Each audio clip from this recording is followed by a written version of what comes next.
Der Junge trat aus dem Aufzug. Auf dem Boden lag etwas. Wen er gerettet hatte, verstand der Glückspilz erst nach einem Monat.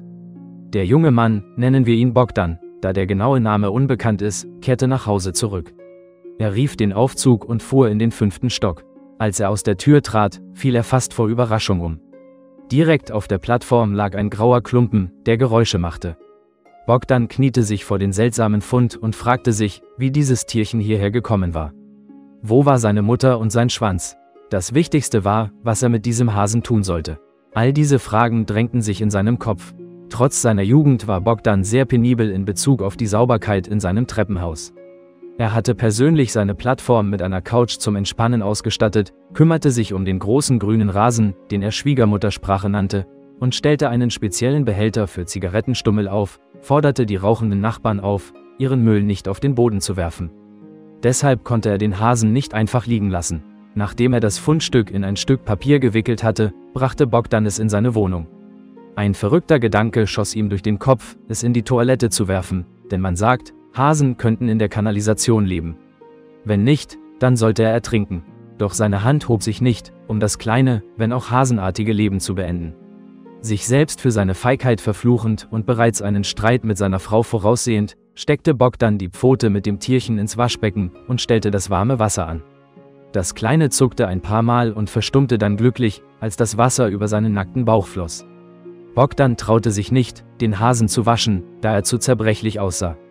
Der Junge achtete nur darauf, dass kein Spritzwasser in seine Nase kam, und wischte mit Wattestäbchen über das winzige, blinde Gesichtchen.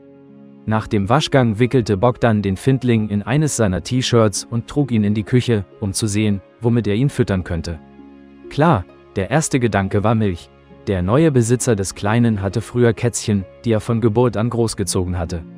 Deshalb erhitzte Bogdan sicher das verpackte Milchpaket, füllte es in eine Pipette und begann, Tropfen für Tropfen in den Mund des Hasen zu spritzen. Der erwachte sofort, bewegte seinen Kiefer, doch nach ein paar Portionen verlangsamte er sich und schlief leise schnarchend ein.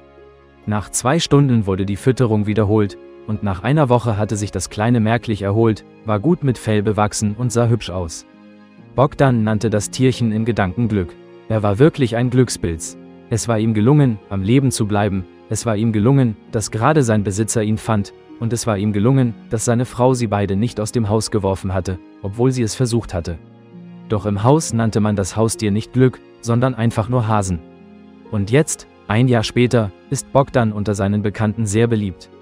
Wenn er sich einen prächtigen Hasenpelz um den Hals legt und nach draußen geht, gibt es keinen Mangel an Leuten, die ihn streicheln und knuddeln wollen.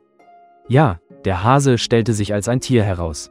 Woher ein neugeborenes Tierchen eines Hasen in einem Wohnhaus im 5. Stock kommen konnte, weiß niemand. Bogdan hatte längst alle Nachbarn aufgesucht, die Obdachlosen in der Umgebung gequält und das Internet durchforstet.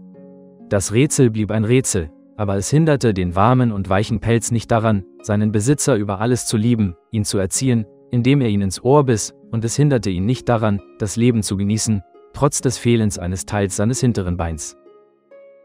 Liebe Freunde, wenn euch das Video gefallen hat, setzt ein Like und abonniert den Kanal.